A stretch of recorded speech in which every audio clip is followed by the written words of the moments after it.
Hi, today's passage comes from Tanya. It is a teaching of the Alter Rebbe, and the verse states as follows. This is the ultimate purpose, or the entirety. This is the entirety of man and the purpose of his creation and the creation of all of the worlds, the upper worlds, the higher spiritual worlds, all the way down to this lower physical world.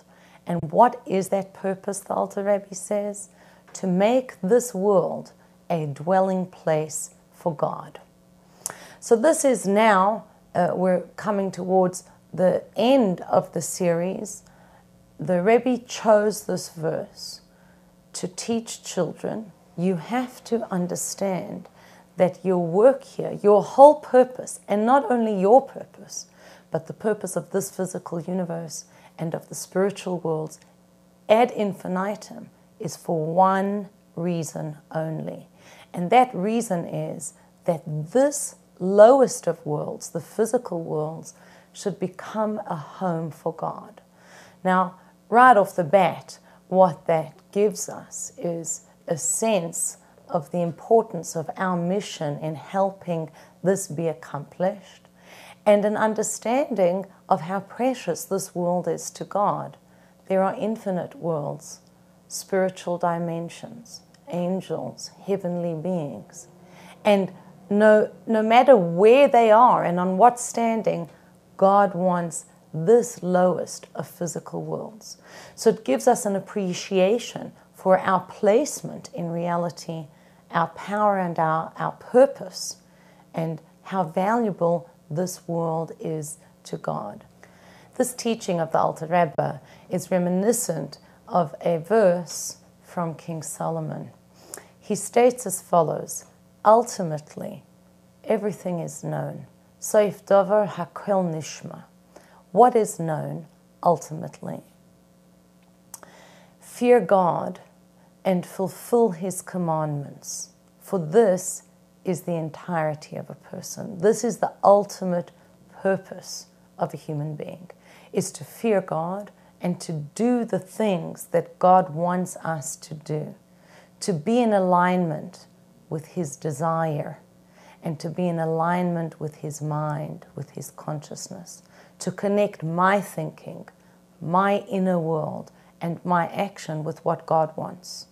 So there, Shlomo HaMelech, King Solomon, uses the phrase, Ki zeh kol ha'adam. This is the entirety of man. And here the Alter Rebbe begins the phrase by saying, V'zeh kol ha'adam. This is the entirety of man, of humankind. This is why we are alive. Obviously, they are both speaking about our studying Torah and doing mitzvahs. There is a subtle shift. The Alter Rebbe is looking forward to the era when this world will be a dwelling place for God. Actually, in that section of Tanya, already from chapter 36, 37, and onwards, the Rebbe is speaking about the Messianic era. So Shlomo HaMelech tells us, yes, you're here to do mitzvahs, to study the Torah. The Alter Rebbe says, why? Why do you have to study the Torah? Why do you have to do mitzvahs? Because we're here to help God out a little bit. That is your privilege. That is our unique gift, that I have the ability to do something for my Creator. And God chose that. He put us in a real relationship. It's not a game. Each one of us can do something that is going to shift the world and make this lowest bottom world a house for God. So what we see from that section of Tanya and also this passage is a focus has to be on God Himself, not on me. We've said it many times. The focus of a Torah life is not selfish, and it's not spiritually selfish either. I'm not seeking self-actualization, fulfillment, and refinement because I want to be the A+ Jew. No. I need to be refined. I need to work on myself. But why? Because that's what God wants me to do. It's not about growing myself into a very highly developed spiritual ego. The point is, I have to make this world a home for God.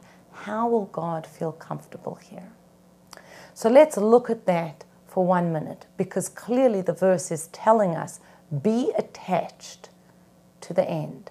Have that end in mind, and then retroactively live your life in such a way that you're going to come to that end. What will ultimately transform this world so that God feels comfortable? The performance of mitzvahs, even more so than the study of Torah. So I want to just interject something over here. The term a home, a dwelling place for God, is very specifically chosen. Each one of us knows, I take whoever I am, wherever I go. I take myself on the New York subway, and I take myself to meetings, to bookings, I take myself to friends' homes. But where does my innermost self come out? Here, in my home. Who you are is most manifest in your home, even though you take your essence with you. So when we look at God, what we say, obviously, is, what does it mean God wants a dwelling place in the lowest realms? That's the obvious question. He's everywhere. And the answer is yes, God is everywhere, but He's not manifest everywhere. The creation or that dimension of existence doesn't necessarily recognize its source, its creator. What God wants is that this lowest of physical worlds itself will call out, there's nothing other than Him. God is the only true reality. He is the source of all existence. He exists because He exists, not by virtue of anything else. And that presence is right here in this world. So that's what we mean when we say our purpose is to make this world a dwelling place for God. We're saying our purpose is to make this world a place where God's essence can be manifest. And how do we do that? Through the fulfillment of mitzvahs.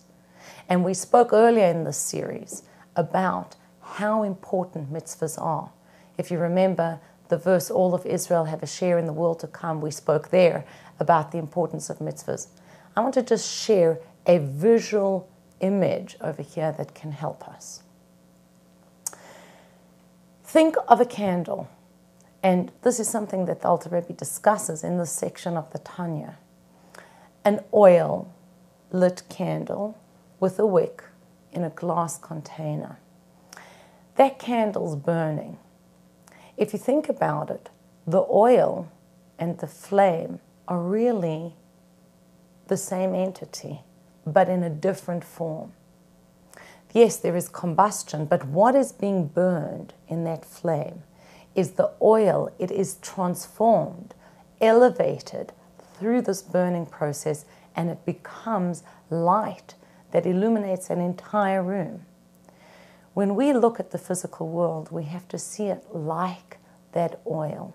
And my purpose is to make of the physical world a shining light. God's presence should be here. I have to be involved in that process. That's the wick, as the human being.